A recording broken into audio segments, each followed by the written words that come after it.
ओम श्री विष्णवे नमः। श्री शिवाय नमस्तुभ्यम। आज इस वीडियो में जानेंगे 2024 माघ महीने के बारे में। कुछ सरल से कार्य इस महीने सरलतम तरीके से घर पर कर लिया जाए ना तो रोग दोष कष्ट पीड़ा तुरंत खत्म होती है और मनोकामना पूर्ण होती है। जैसे कि माघ का महीना मघा नक्षत्र से और साथ ही श्री कृष्ण स्वरूप सुंदर माधव स्वरूप से यह जो है पूर्ण रूप से वर्णित है, अर्थात इसका नाम पड़ा है। यह महीना श्रीहरि विष्णु के माधव स्वरूप के पूजन के लिए जाना जाता है, श्री कृष्ण स्वरूप के पूजन के लिए जाना जाता है।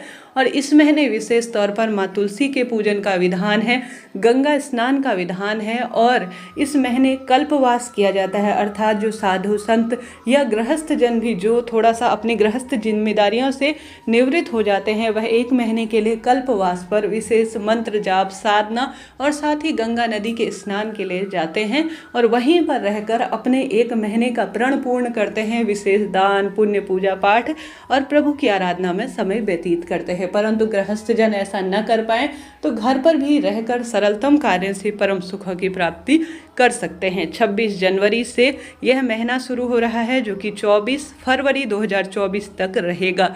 ऐसी स्थिति में अगर आप सभी घर पर रहकर जो है करना चाहते हैं माघ स्नान या साधारण सरल तरीके से माघ स्नान नहीं भी कर पाते हैं तो भी इन सरल से कार्यों का जो है विशेष नियम इस महीने ले। सबसे पहले माघ स्नान नहीं हो पाता है, कोई दिक्कत की बात नहीं है।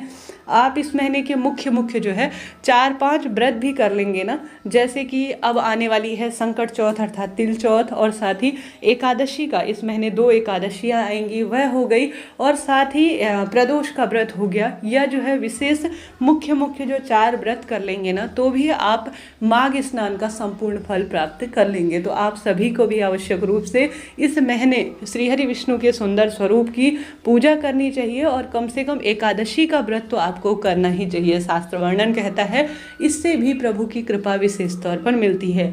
सबसे पहले आप सभी को इन दिनों यह नियम है माघ महीने का कि तत्काल जो है सुबह ब्रह्म मुहूर्त में बिस्तर छोड़ देना चाहिए, अर्थात ब्रह्म मुहूर्त में हमें अपना जो दैनिक कर्म है उनसे निवृत्त होकर सबसे पहले इस जो महीने हैं वह 6 तरह से तिलों के प्रयोग के लिए बताया गया है। काले तिल मिश्रित जल से स्नान करना, काले तिल का दान करना, काले तिल हवन के स्वरूप में यूज़ करना, साथ ही काले तिल जो है आप भगवान जी को समर्पित करने के स्वरूप के साथ साथ उपटन के स्वरूप में, कुल मिलाकर हवन पूजन पाठ दान स्नान काले तिल से संबंध रखने वाला यह महीना माना जाता है। तो इनका प्रयोग ज़्यादा से ज़्यादा इन दिनों में करें, ज़्यादा से ज़्यादा दान करने का प्रयत्न करें, भाग्य प्रबल होगा, दुख दरिद्रता का नाश होगा। महादेव पर भी इस महीने नियमित रूप से काले तिल समर्पित करें, श्रीहरि विष्णु की पूजा में भी काले तिल समर्पित करें, काले तिल का प्रसाद भगवान जी को भोग स्वरूप समर्पित करें श्रीहरि विष्णु या जो है आप सभी महादेव के सुंदर स्वरूप को। तो आपके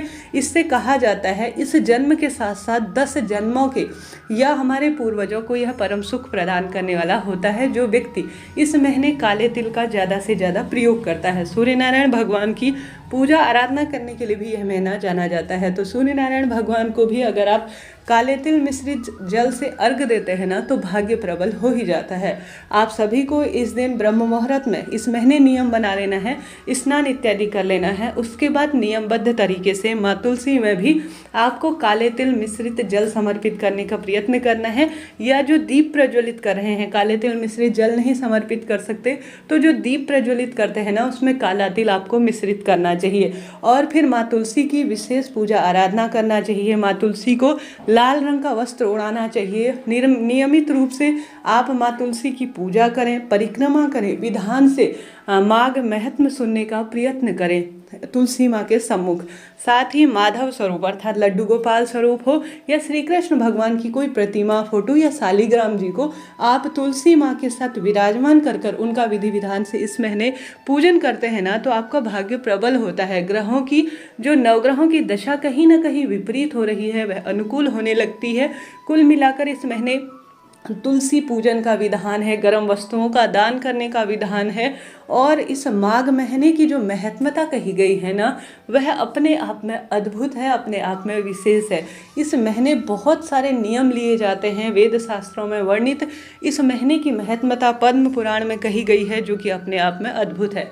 साथ ही इस महीने आप सभी को भगवत गीता का पाठ करना बहुत शुभ माना जाता है, और साथ ही विष्णु सहस्त्रनाम इत्यादि का आप पाठ करते हैं ना, तो कि भाग्य और पूरा परिवार इनसे सुख प्राप्त करता है। तो प्रयत्न करें इन सरल सरल से कार्यों को आप करने का। माँ तुलसी का जैसे कि विशेष पूजन पाठन और तुलसी माता के ही स्थान पर ब्रह्म मुहूर्त में आप माघ महत्म सुनते हैं तो भाग्य चमक जाता है। तो करके देखिए इन सरल सरल से कार्यों को, जरूर से आपका भाग्य उदय होगा। साथ ही आप सभी जब कोई नियम लेना, तब माघ माह का अंतिम दिन होना, जिस दिन मैंने आपको बताया 24 फरवरी के दिन, उस दिन आप किसी गरीब ब्राह्मण जन के लिए, जिनको इनकी आवश्यकता है, माता तुलसी के लिए नए वस्त्र लाएं, चुन्नी इत्यादि, और साथ ही एक जोड़ी कपड़े ब्राह्मण जन के लिए, और जो है उनकी धर्म पत्नी ब्राह्मणी के लिए कुछ बर्तन, क्योंकि आपने गंगा स्नान किया है तो एक जो है तांबे का लोटा लेकर आए। कुल मिलाकर जो पूजा में सामग्री यूज होती है, संक्षिप्त स्वरूप में वह लाने का प्रयत्न करें। माता तुलसी के आगे उन्हें रखें और उसको कलप कर, अर्थात उसमें 3 बार जल घुमाकर उसे जो है आप ब्राह्मण के घर पर दान स्वरूप कुछ दक्षिणा रखकर देते हैं तो भाग्य प्रबल हो जाता है। हालांकि आपके जो है नहीं भी कर पाते हैं गंगा स्नान, या जो है कोई भी विधान नहीं कर पाते, तो जैसा मैंने शुरू में बताया, माँ तुलसी का विशेष पूजन करें, बिना व्रत के भी, बिना स्नान इत्यादि के भी। कहने का अर्थ है नियमबद्ध तरीके से। कई भक्तजनों की गृहस्थ जिम्मेदारी होती है तो थोड़ा सा देर से भी स्नान करते हैं, परंतु माघ महत्व में जरूर से सुने, माँ तुलसी की पूजा करें और आवश्यक रूप से काले तिल का प्रयोग करें, दान करें। और इस महीने आप तुलसी की लकड़ी का दीपक श्रीहरि विष्णु के समक्ष लगा देते हैं तो भाग्य उदय हो जाता है। तुलसी की लकड़ी को तोड़कर घी में डुबोकर उसमें रुई लपेटकर माँ तुलसी के समक्ष आप दीप प्रज्वलित कर देते हैं, माँ श्रीहरि विष्णु के समक्ष दीप प्रज्वलित कर देते हैं तो भाग्य प्रबल होता चला जाता है। तो इन सरल सरल से कार्यों को कम नियम के साथ भी आप कर लेते हैं तो निश्चित ही भाग्य उदित होता है। तुलसी की लकड़ी को पीसकर आपको पत्थर में हरिचंदन का निर्माण कर कर आप माधव की विशेष उनको श्रृंगारित करते हैं तो श्रीहरि विष्णु कहा जाता है, एक बार जीवन में गले जरूर से लगाते हैं। तो माघ महीने में इन नियमों से भी आप पूर्ण सुख की प्राप्ति कर सकते हैं। नियमित रूप से सुबह शाम माँ तुलसी को दीपक प्रज्वलित करना है, और साथ ही आप सभी को माघ महीने में ब्रह्म मुहूर्त में और प्रदोष काल में पीपल वृक्ष की विशेष सेवा अर्चना करनी है, दीप दान करना है। श्रीहरि विष्णु के मंदिर में घर के मुख्य द्वार पर आपको इन कार्यों को करने का प्रयत्न करना है। आप सभी विशेष तौर पर गंगा स्नान नहीं कर सकते हैं, गंगा नदी के तट पर नहीं जा सकते हैं, तो माघ महीने का जो अंतिम दिन होता है ना, उस दिन आप घर पर भी एक जो है तसले में आप गंगा जी का जल भरकर थोड़ा उसमें जल मिलाकर गंगा नदी का पूर्ण रूप से स्नान, ध्यान और भाव करते हुए पूजन करें, और उसमें आप दीपदान करने का प्रयत्न करते हैं तो भी आपका भाग्य प्रबल हो जाता है। इतनी महत्वता कही गई है इस माघ महीने में। दान, स्नान, पूजा पाठ और नियमित रूप से माँ तुलसी की माटी को मस्तक पर धारण करते हैं ना, तो भी जीवन के रोग, दोष, कष्ट इत्यादि का शमन हो ही जाता है। वीडियो आपके लिए उचित उपयोगी रहती हैं तो लाइक करें, शेयर करें, सब्सक्राइब करें। कोई प्रश्न हो पूछ लीजिएगा, आपका अपना चैनल है, सभी सवालों के जवाब आप प्राप्त करेंगे। सभी चैनल पर तमाम वीडियोस आ चुकी है, कृपया उन वीडियोस को देखकर अपना जीवन सार्थक करें। जय श्री हरि विष्णु।